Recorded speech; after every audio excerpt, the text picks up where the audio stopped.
Well, hello and welcome, everyone. My name is Celeste Harrison, and I'm so excited to have you joining us on Explorer Classroom. Here at National Geographic, we believe in the power of exploration, wonder, and storytelling to change our world for the better. This Explorer Classroom YouTube show connects students from all over the world with our National Geographic explorers for short lessons and plenty of time for your questions. Today, we are joined by not just one, but two amazing explorers from the National Geographic Pristine Seas team. Their mission is to explore, document, and help protect the last wild places in our ocean. What a fabulous way to spend our Earth Day. I am so glad that we have Alex and Paul here to help celebrate our ocean and drive home just how much help it needs from all of us. So a little bit more about them. Alexandra Verville is a documentary filmmaker with the Pristine Seas team. She loves to tell science stories. Her work helps viewers understand and appreciate just how important the ocean is to all of us, all over the world. She focuses her stories on conservation. So she basically wants to teach people why it's so important to protect the ocean and all of the wildlife in it. And Paul Rose, our other explorer, is the expedition leader for the Pristine Seas team and is also one of the world's most accomplished science divers and polar explorers. He is passionate about helping scientists unlock the mysteries of the world and communicate those stories. And his leadership skills have taken him literally all around the world, including to Antarctica, where there is a mountain named after him. Very big deal. Love it. And as a reminder, the Pristine Seas team that these folks are a part of has been around for about 12 years. In that time, they've explored and documented those last pristine wild places in the ocean. They've done 31 expeditions and helped create over 6 million square kilometers of protected space in the ocean, which for our US viewers, let's see, you're gonna have to check my math, but I feel like that's about 2.5 million square miles. So really a lot of protected space, very cool work. Before we get into their lesson for today, let's welcome our friends joining us from all over, wherever you may be. Give us a shout when you hear your state, your country, your class, or your school. Today, our registered students are representing West Virginia, Wisconsin, Washington, Vermont, Virginia, the US Virgin Islands, Texas, Tennessee, Saskatchewan, South Carolina, South Dakota, Pennsylvania, Oregon, Ontario, Ohio, New York, Nevada, New Mexico, New Jersey, New Hampshire, Nebraska, North Dakota, North Carolina, Montana, Missouri, Minnesota, Michigan, Maryland, Manitoba, Louisiana, Connecticut, Kansas, Indiana, Illinois, Idaho, Iowa, Georgia, Florida, Delaware, DC, Connecticut, Colorado, California, British Columbia, Arizona, Arkansas, Alaska, Alberta, Greece, India, Mexico, Ireland, Great Britain, Romania, Australia, the Philippines, the Maldives, and Poland, probably more places too. If I missed you, I apologize, and you can let us know in the YouTube chat bar. We'll give you a shout out later.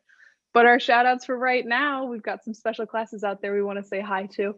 We've got the Rapto School, the Meadow Home School, ICBS grade 5-6, the Adventure Builders Club, Altaf, Freedom Elementary, Columbia Park 6th grade, Shannon and Kira, Evans, Holy Trinity 5-6, the Galaxy Dogs, Mrs. Kazpala's Rockstar Scientists, CEFI's 4th grade, class 323, Miss Lee's class, Mr. Holmes, DMS Falcons, Mrs. Steiner's Planet Protectors, Mrs. K's class, the Brown Bears, Mr. Botch's class, Miss Burnett's Bat Cave, great to see you guys today, Mrs. Maker's class, ETA, TSUS, Mr. Nuda's Remote Academy, the Rileys, Gates Gang, Class 3, 319, Team Silver, St. Luke's, Wiley Middle School, Mrs. Lagula's students, Mrs. Bond's class, Mrs. Bass's class, Mrs. Sousey's students at Thornton Ferry,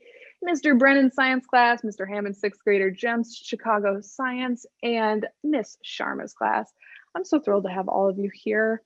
So excited to spend Earth Day with you. And with all of that talking out of the way, let's turn it over to our explorers. Go ahead and take it away, folks. Great. Well, hello, everybody, and happy Earth Day. I'll just get my screen share set up. Thanks for the reminder, share sound, optimize it for video. There we go. Hang on.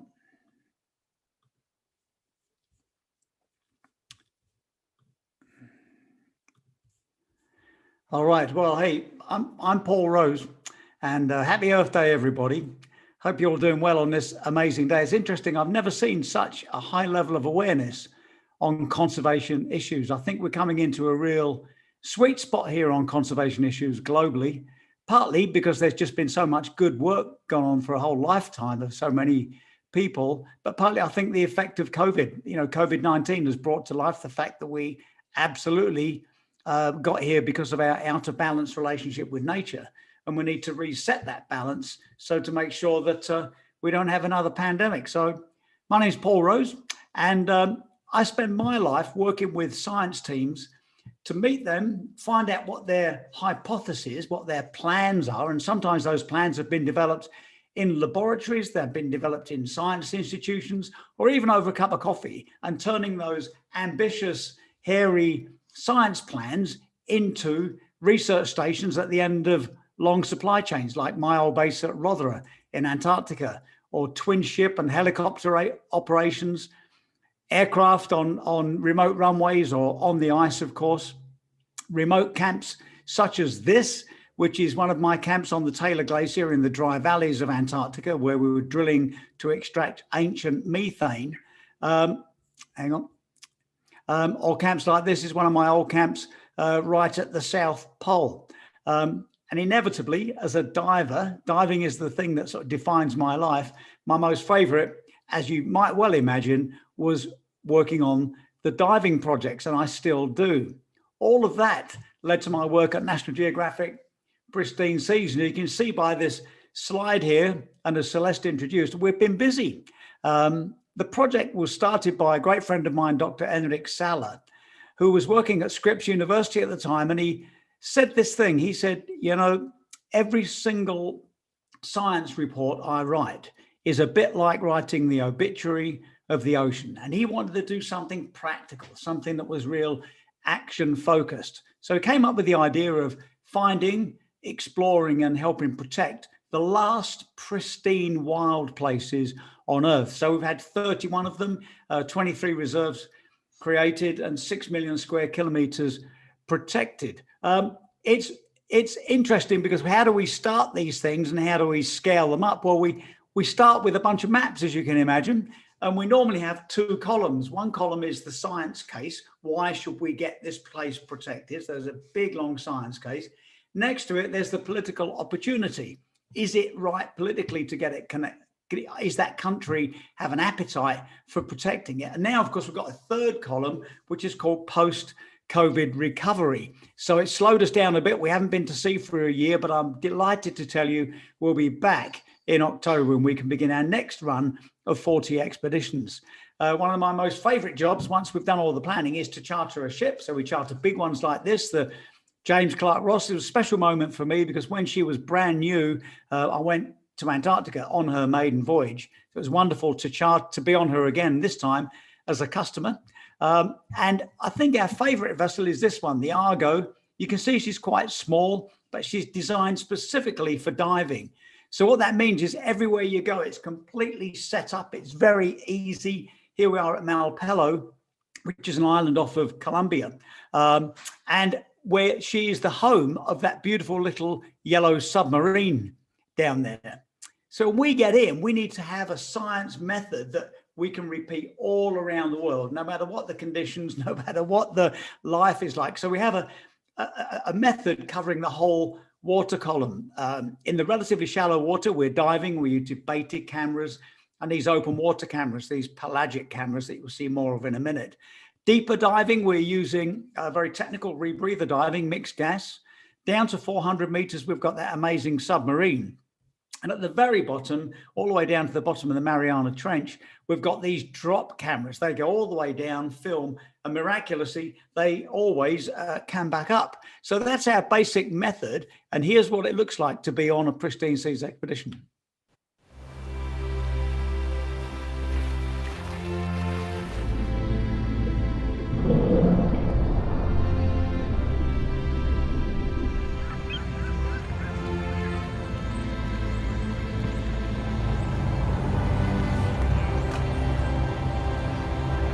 What we do is hunt out the last pristine places in the ocean and protect them.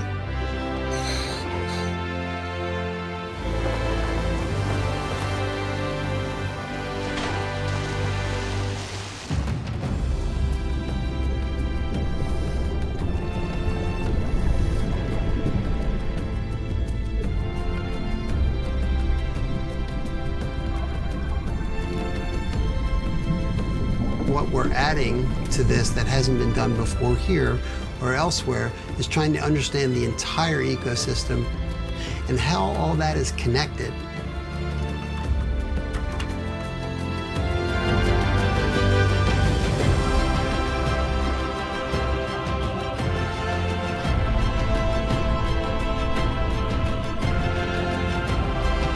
Sitio tiene su historia particular. Entonces mi trabajo, lo que intento es sacar imágenes que cuenten esa historia, ¿no? Come las labores.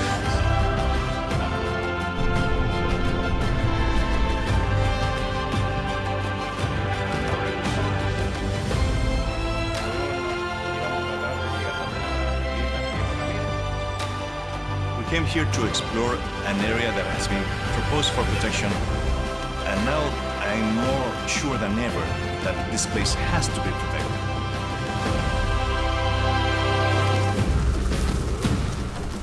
We have so much more ocean protected now than when we started Pristine Seas 12 years ago.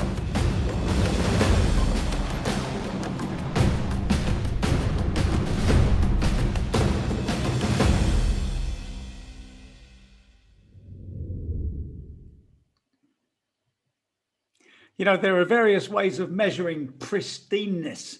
And my favorite one is to dive with Alan Friedlander, who's our chief scientist, and just watch him during the first few moments of a fresh dive. You know, often we're diving in a place where no one has ever dived. So we have no real idea what it's like to be down there. So I always try and make that first dive with Alan and just watch his behavior and watch his eyes. And that's a sure way of getting a sense of whether a place is pristine or not before we even measure anything. The second, of course, is our own personal experiences. We're swimming around and we're seeing all this amazing, intact, beautiful ecosystem. Then our sense is that it probably is pristine, and isn't it a beautiful place to be? It needs to be protected. And then a more scientific one are these guys. You know, we need sharks. We need the top of the food chain for a place to be pristine. And it's a great personal, exciting moment for us to get in the water in a new place and realize that we are not at the top of the food chain. And my favorite, of course, we still go to all these cold places, is back in the cold water. This is us diving up at the Northwest Passage on our last ice project a few years ago. We're very lucky using the Argo vessel because it does have that deep sea submarine, which means in this instance, you can see me in there reporting on what we're seeing. Normally, we've got the pilot in the back and two scientists on the front to continue the deep research. Or indeed, we can take political leaders and influencers and ministers of all kinds deep in the submarine in their own waters. And it's very often the first time they've seen their water at depth. They get the opportunity to understand it. Then they, we hope, love it. And then by understanding it and loving it, it makes it much easier to get things protected. So that's our life of preparing expeditions, what we do and what it's like underwater. We're very organized underwater. When we get to the surface, you can tell that we're divers because all kinds of things happen on the surface that we don't expect. There's one of our cameramen, Steve, there with a bird on his head. And of course, Alex also joins in the fun with bird on heads. It seems to be a pretty good theme of ours when we surface. So that's my bit. Just check out my website down there. Very happy to get comments, advice, or if you need any questions on a career in science support, then please don't hesitate to send me a message. Thanks very much. Thank you, Paul. That was wonderful. I have been on many expeditions with Paul, but every time he talks, I still learn something from him. So it's really fun for me to get to hear that and see all of his photos. And I love following him as well because he often shows what my team does. We're the ones that make the videos, the documentaries, and take the pictures on our expeditions. So it works out well. Before I start presenting, I suspect some of you out there might make videos as well. Does anybody here make videos themselves, produce videos? Maybe some of you? Okay, good. So we've got some experts already. You guys, just because of the time you live in, you are already so far ahead of where I was when I was your age in terms of knowing about video. So it's an amazing skill, and you'll really, I think, you know, as you get older and you're thinking about careers, you can really put that to good work to help the planet. So I'm going to go ahead and share my screen. Give me just a second here.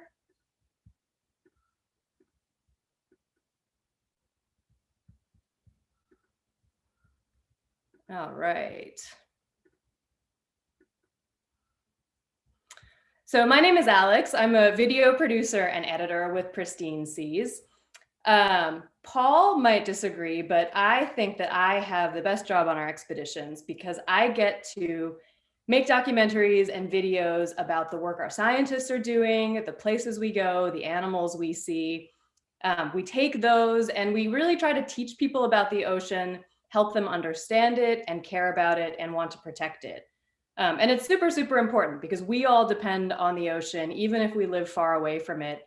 And so helping, you know, communicate why it's important to us, why we should want to protect it, is an important job, and it needs lots of people and people like you to help do it. So this is me on one of our ships on our way out to Tristan da Cunha Island. You know, part of why I love my job is that I'm constantly learning. I'm a lot like you guys. I'm basically a student. So when we go on our expeditions, I do, first of all, before we even leave, I do a lot of research. You know, I read books about the history, the natural history. I talk to our scientists about what they'll be doing when we're going out on the expedition. And I try to figure out what's the story of the place we're going.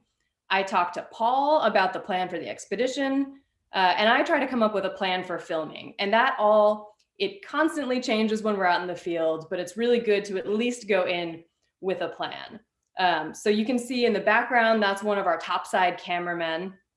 There are usually 4 people when we go out on our expeditions who are just dedicated to doing the media. There's me as the producer. I also do some of the shooting. We have a topside cameraman dedicated just to shooting on land. We have an underwater cameraman who is shooting underwater, as well as an assistant to help him with his gear and just make sure he's safe since it's such a technical, difficult thing to do. And so here we go. This is actually Enrique Sala, who started our program with his camera underwater. And then here's our cameraman, Manu. You can see the cameras, because it's, you know, fairly dark, especially as they get deep down underwater, he'll have lights to help illuminate what he's shooting. And then these big glass domes on the front of the cameras that keep the water out. It's called the underwater housing. And then here's me on the top side. This is actually on top of our ship in Antarctica. The president of Chile was about to land on our ship and join our expedition, so we were filming him. As we get ready to go out into the field, we take a ton of gear. This is our cameraman, John, with probably only half of what we're taking with us. I'd say we take maybe 50 cases of gear when we're going out on a big expedition. So if you see us at an airport, do not get in line behind us. We take a long time to check in. And then when we get out on the expedition, the fun thing about doing the media is that we really get to see the coolest part of everybody else's job. So we might go out and film our scientists underwater while they're doing their surveys of the wildlife. This is one of our scientists, Jen Cassell, in the Tristan da Cunha Islands in the kelp forest. We might be out filming the marine life underwater. Here's Manu again in the Osa Peninsula in Mexico. And then, you know, sometimes there were sharks, coral reefs, sometimes we see seals. It really depends on where we are, what we're going to be filming underwater. If we're topside, we might be filming wildlife like these juvenile elephant seals in Antarctica. And as Paul said, you know, sometimes we have to go out to find the wildlife, but sometimes the wildlife finds us. And since Paul showed me with the bird, I thought it was only fair to show Paul with a bird. Here he is. We were filming the shearwaters on Nightingale Island, and Paul made a friend who came and sat on his shoulder for quite a while. And I think eventually launched off of his shoulder to go out flying. Right, let's see. Another really fun thing on the expedition, some of it is just adventure. You know, I mean, we're doing science, we're seeing wildlife, but there's some of it that's just exploration and adventure. This is a photo after Paul and I and a couple of other people on our team we had to jump from sort of a rocky beach onto our Zodiacs and big surf, and the weather was kind of bad, big waves. It was a little bit scary, but we have Paul and other people like him who are great explorers, make sure we're all safe. But it's exhilarating, as you can see. Another big part of my job on the expeditions is to interview our scientists, find out what they're doing, talk about why it's important, what they're expecting to find, what they actually find, what it means. So this is John, our cameraman, and I down in Tierra del Fuego, interviewing one of our scientists about what he was finding in the tidal pools. But I think the most important part of my job is figuring out how to get people to care about the ocean, how to feel connected to it, how to relate to it, how to understand it. And video can be a really, really powerful tool for that. It can show us what we can't see in real life. So if you don't dive or if you can't get to these places we're going, you'd never get to see this stuff. Video can show that to us and photos can show that to us. We could talk a lot about how video does that. And, sometimes we find animals, we tell a story through animals. Sometimes we find a person like Paul, who's really passionate about the ocean. And, it's through him that you kind of understand and get to care about the ocean. But I thought I'd also just show you a clip from one of our videos so that we can see a little video and not just be talking about it. So this is one of my favorite animals we've seen on expeditions. This is a southern rockhopper penguin. We saw these guys down in the very southern tip of Argentina in Tierra del Fuego. And I just love them. I think they are, they're really cool looking. They have these blood red eyes and these yellow feather crests coming out of their heads. There's a good close-up where you can really see what they look like. They are actually some of the world's smallest penguins. They're only about 20 inches tall, so they might come up to your knees depending on how tall you are. You could fit one in your backpack and bring it home, but you probably wouldn't want to because they are a little bit mean sometimes, and they're very, very smelly. But they are also really tough birds. They live in a really challenging environment with very cold water, very cold temperatures. And they're just tough and they're determined and they survive in very harsh conditions. And that's why I love them. So we're gonna watch a little bit of video about them. And you can, as you watch, let me know at the end if you can figure out why they're called rockhopper penguins.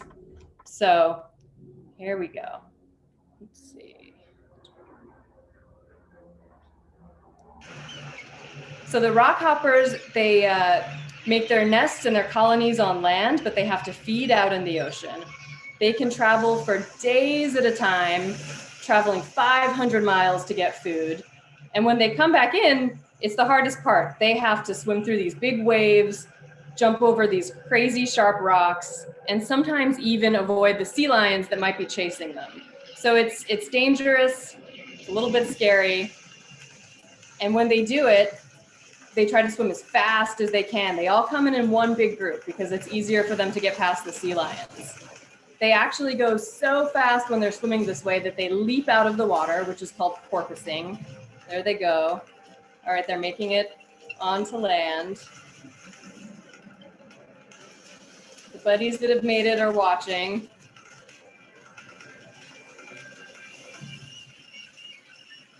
And there they are. These guys made it through. And getting to see this and film it in real life, I mean, it was just amazing. There were thousands of them doing this. And so what was interesting as I was learning about it, they go through this incredible journey to get food to feed their chicks, traveling for days at a time, traveling for 500 miles. And more now, even when they go out there and do that, they can't find enough food to eat. And that's because industrial fishing fleets are out fishing in the same areas where they need to eat. And so that's one way we can kind of tell the story. Penguins, they're like us. They need safe homes, they need food. And if they're going out and they can't find it, they're not going to survive. And so what Pristine Seas does is we do this research, we figure out what the animals need, we find out what the challenges are, and then we try to tell a story about them. so that people care about them, people like the animals, they want to help them. And we say, all right, so the penguins go to this one area to eat. We're overfishing. There's not enough food for them there. So why don't we set that area aside? We can fish somewhere else. We'll leave that just for them. They'll survive, as well as the entire ecosystem that they live in. It'll be good for them. It'll be good for everything else. So, nope, not going to watch the video again. There we go. So that's it for me. I know Paul and I would love to take questions and answer whatever questions we can about the ocean and conservation, exploration, or filmmaking. Well, that's